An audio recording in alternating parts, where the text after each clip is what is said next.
ខាងនេះដែលពួកអ្នកយកទៅធ្វើមែនទេពួកអ្នកធ្វើកាប់បែបនេះជាមួយអនាគតលោកស្រីជីងសុងបែបនេះមែនទេក្រោយពីច្បាយទៅក្រៅប្រទេសមានមនុស្សស្រីមកអានថាមានផ្ទៃពោះជាមួយច្បាយប្រាអំណាចក្អេងក្អាង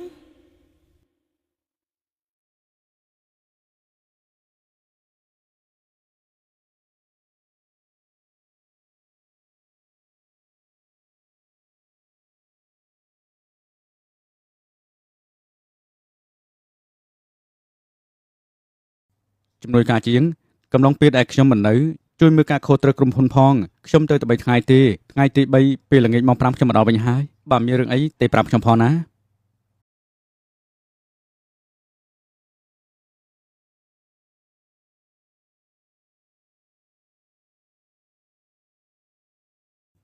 ជាងចៅរងចាំខ្ញុំត្រឡប់មកវិញពេលដែលខ្ញុំត្រឡប់មកវិញខ្ញុំនឹងសុំនាងរៀបការនាងយល់ព្រមដែរទេ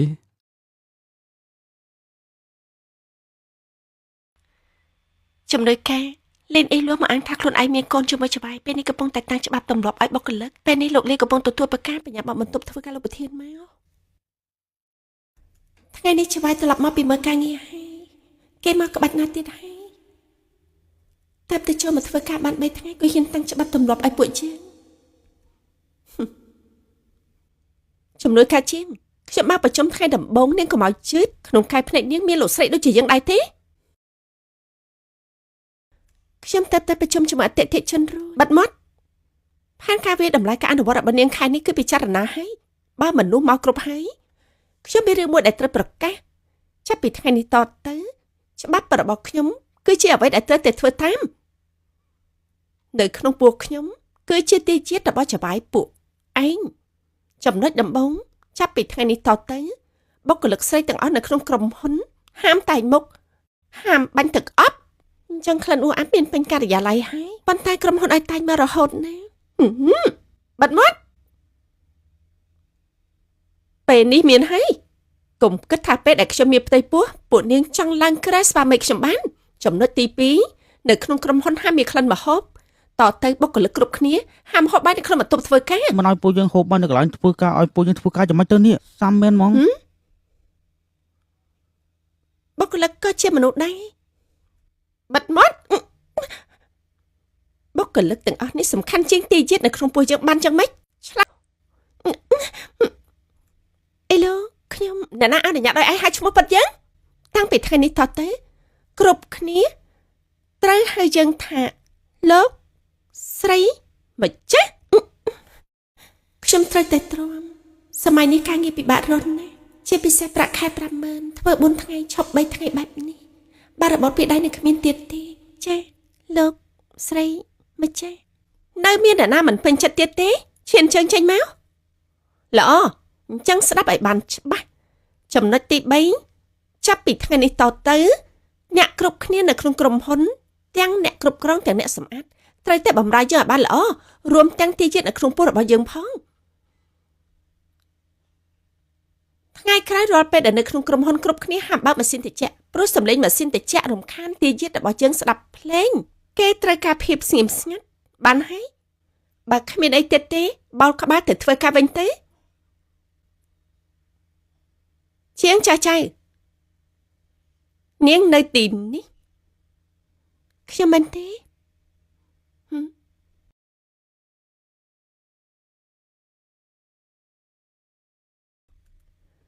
លើមកថានាងគឺជាសិស្សប្អូនស្វាមីយើងពេលរៀនចប់ក៏មកសុំតោងគេឬមួយក៏មានរឿងរវាងស្រីប្រុសពេលរៀនចប់ក៏មកសុំតោងគេឬមួយក៏មានរឿងរវាងស្រីប្រុសគ្មានទេ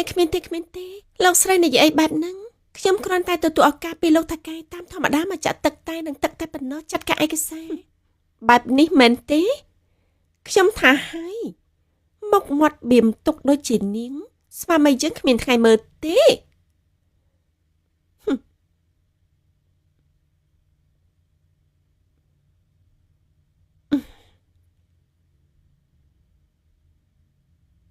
មកនេះមើលមកច្បាស់ជើងឲ្យយើងបន្តិចហើយត្រូវបន្ទោសពួកនាងដែលធ្វើរឿងឲ្យយើងឈឺក្បាលណាស់យើងមានផ្ទៃពោះឆោយូរឡើងរយជើងអស់ហើយធ្វើឲ្យទីជាតិយើងហត់ហើយធ្វើឲ្យទីជាតិខ្ញុំហត់នឿយហើយ លោកស្រីមើលទេកម្លាំងច្បាច់ប៉ុណ្ណឹងតែបានទេខ្លាំងពេកស្រដាញ់តិចតែស្វាមីយើងប្រាប់ថាការប៉ັດក៏មិនចង់ឲ្យពួកនេះលំបាកដែរបើពេលនេះមិនតាំងទម្លាប់ច្បាប់ទេថ្ងៃក្រោយខ្ញុំនឹងនិយាយនៅក្នុងក្រុមហ៊ុនអ្នកណាគេស្ដាប់បង្គាប់ខ្ញុំត្រូវទេពួកនាងអាចនៅបានព្រោះតែប្រាក់ខែមិនប៉ុន្មានបញ្ជាឲ្យធ្វើអ្វីត្រូវតែធ្វើត្រូវទេអូយយ៉ាងម៉េចយើងនិយាយខមមិនខុសទេលោកស្រីនិយាយត្រូវទាំងអស់ចាំបាយមានភ្នែកបែបណាទេតែរើមនុស្សស្រីមកបែបនេះបាននេះខ្ញុំស្រេកទឹកតែយកទឹកក្រូចឲ្យខ្ញុំមួយកែវហើយក៏ខ្ញុំត្រូវការទឹកក្រូចច្បាច់ដោយផ្ទាល់ដៃបានចេះ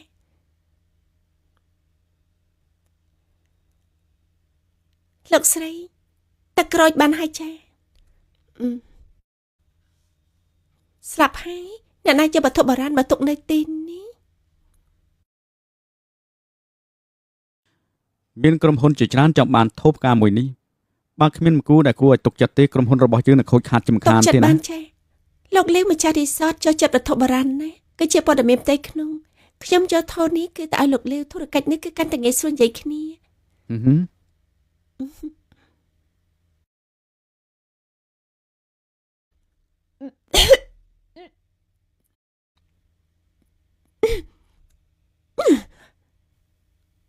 សំណាងល្អណាស់ជាងចាចៅ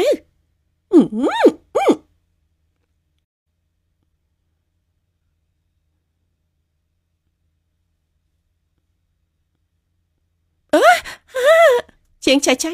នាងជាជំនួយការស្អីគេគ្រាន់តែធូបការមួយក៏កាត់មិនជាប់ពេលនេះយើងពោពោះទាយាតចវាយរបស់ឯងណាបើកូនយើងកាត់អីទៅនាងធ្វើយ៉ាងម៉េច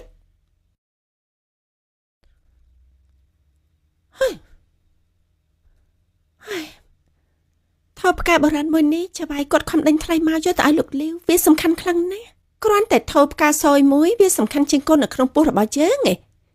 ពេលនេះការងារនាងចាំបំរើយើងឲ្យបានល្អបានលឺដែរទេ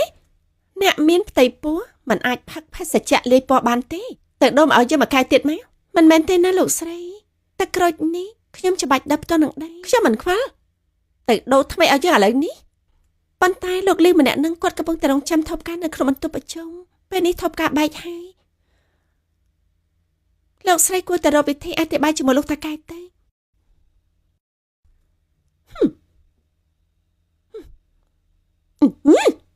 រឿងតូចប៉ុណ្ណេះក៏ប្តឹងឯណែអញ្ចឹងនេះយកថប់ការមួយនេះទៅឲ្យលោកលីវទៅក៏ហាក់បន្តិចទួចក៏វាចប់ហើយចាំបានលោកស្រីថាយ៉ាងម៉េចគឺថាតាមនឹងទេព្រះអើយ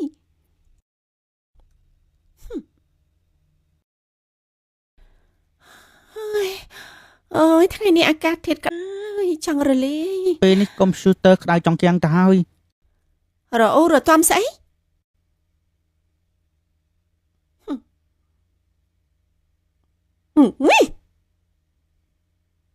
ឃើញសម្ដីយើងគ្រាន់តែជាខ្យល់ហ៎ឈប់ភ្លាមឈប់ឥឡូវនេះជឿមិនឲ្យបើកម៉ាស៊ីនត្រជាក់ព្រោះវារំខានសម្លេងខ្លាំងណាស់នៅខាងក្រៅ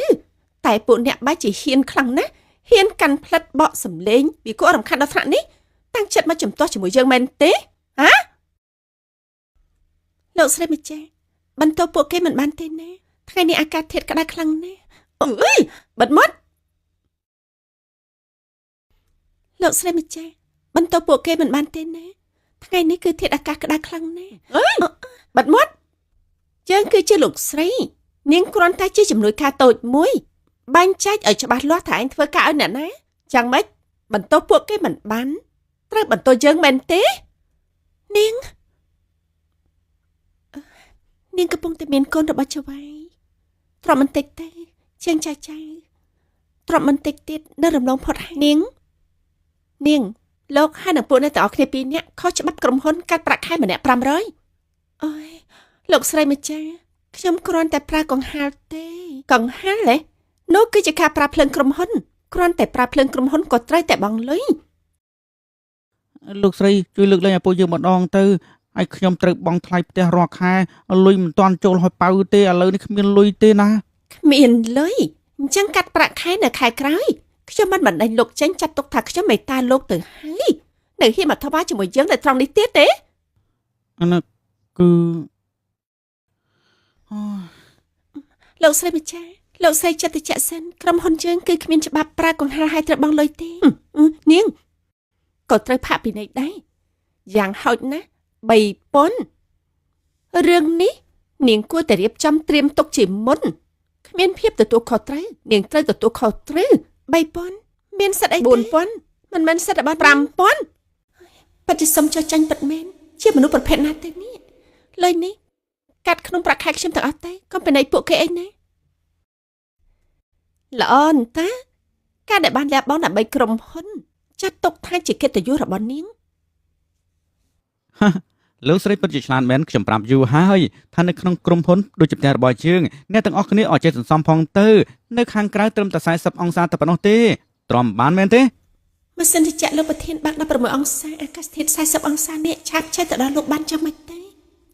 មិញនេះពេលដែលរត់មកមានខ្យល់ត្រជាក់មកជាមួយទៀតខ្ញុំស្មានតែមានផែនខ្វីតមកពីលោកខាងជើងទេ អានេះលោកស្រីលោកស្រីញ៉ាំទឹកក្រូចដែរទេត្រជាក់ល្អណាស់នេះ ជំនួយការនេះតើតែដូចលោកទៅត្រែមិនដឹងដូចគ្នាថាស្វាមីខ្ញុំគិតយ៉ាងម៉េចតើបានជារឿងមនុស្សដូចជានាងចៅនេះកំ ប្លែងណាស់និយាយដូចខ្ញុំប្រើខ្សែចូលមកធ្វើការអញ្ចឹងខ្ញុំធ្វើតាំងពីក្មេងហាត់ការរហូតខ្លាចជាជំនួយការជំហានណាខ្លះដែលមិនបានបង្កើតដោយខ្លួនឯងបានហើយយកថូបការហេងសុយនេះទៅឲ្យលោកលាវទៅពេលត្រឡប់មកវិញទៅរកយើងនៅឯបន្ទប់ធ្វើការប្រធានតោះទៅតែតែម៉ោង2រសៀលទេហើយជីវិតបែបនេះស្មានណាទៅចប់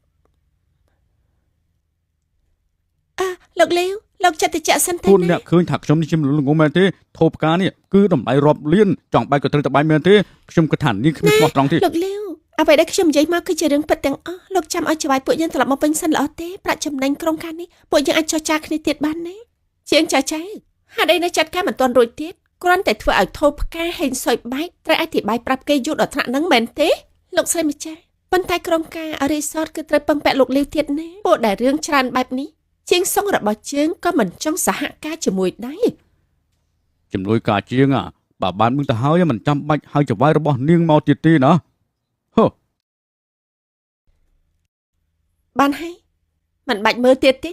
ក៏នៅក្នុងផ្ទៃយើងឃ្លានហើយនាងត្រូវស្អីមកឲ្យយើងញ៉ាំបន្តិចយកបែបនេះចាយើងចង់ញ៉ាំក្តាមសមុទ្រហាំងនៅទិសខាងកើតជាក្រុងហើយក៏ចង់ញ៉ាំត្រីឆៅនៅហាំងទិសខាងលិចជំនួយការជាងក្នុងពេល1ម៉ោងនេះនាងទិញមកឲ្យខ្ញុំបានទេ លោកស្រី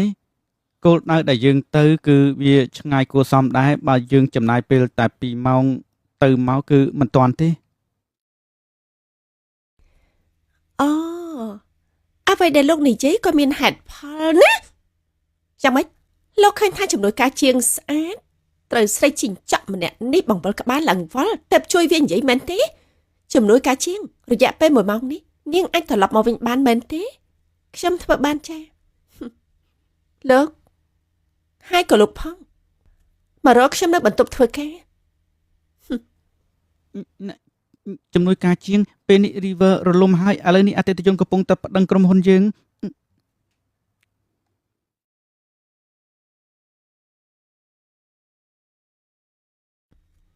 ហូជាងហួយលោកតើរកប្រពន្ធហេងសុយបែបនេះមកពីណាហូជាងហួយលោកតើរកប្រពន្ធហេងសុយបែបនេះមកពីណាសូមអភ័យទោសលេខទូរស័ព្ទលោកអ្នកហៅមិនអាចតាក់ទងបានទេនៅពេលនេះខ្ញុំភ្លេចច្បាយចូលការិយាល័យនៅម៉ោង5ល្ងាចនេះហើយ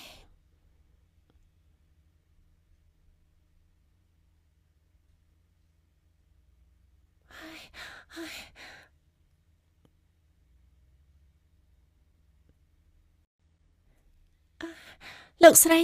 នេះគឺជាត្រីឆៅហើយនឹងក្តាមសមុទ្រដែលលោកស្រីត្រូវការជំនួយការជាងនេះជិតម៉ោង5ហើយហាត់អីទៅត្រឡប់មកវិញប្រសិទ្ធភាពការធ្វើការរបស់នាងពិតជាអន់ណាស់សូម្បីតែមនុស្សចំអាសៀតដូចជាលោកលាវក៏មិនអាចចាត់ការបានក្រុមហ៊ុនទុកនាងធ្វើអីទៀតលោកស្រីព្រានបដៅបានត្រឹមត្រូវណាស់លើក្រៅខ្ញុំនឹងប្រយ័ត្នបានតែនិយាយស្ដីថាមានប្រយោជន៍អីទៅត្រូវតែធ្វើឲ្យនាងចាំនៅក្នុងខួរក្បាលខ្លះសេវាំង បាទ លោកគិតថាគួរតែធ្វើយ៉ាងម៉េច គឺប្រហែលជាត្រូវដេញចេញហើយមិនទៅ អ្នកគ្រប់គ្រងវាំងលោកគួរតែគិតឲ្យបានច្បាស់លាស់មុនពេលនិយាយចេញមកនាងនិយាយត្រូវ តែយល់ដល់នាងដែលព្រមទៅទិញមកហូបយ៉ាងដីហត់មកឲ្យកូនយើងអញ្ចឹងមកបកក្តាប់ឲ្យយើងមកមិនប្រកាសទេយើងអាចនឹងមេត្តាលើកលែងទោសឲ្យនាងក៏ថាបានដែរ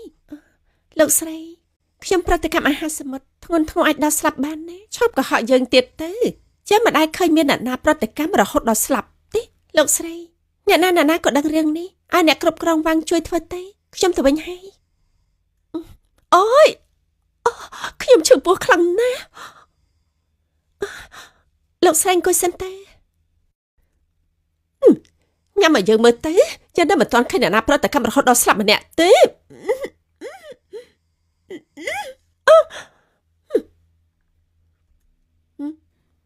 យ៉ាងម៉េចលោកស្រីអាចខ្ចាក់ចេញមែនទេនេះជាការផ្ដោតកិត្តិយសឯងមិនព្រមទេហ៎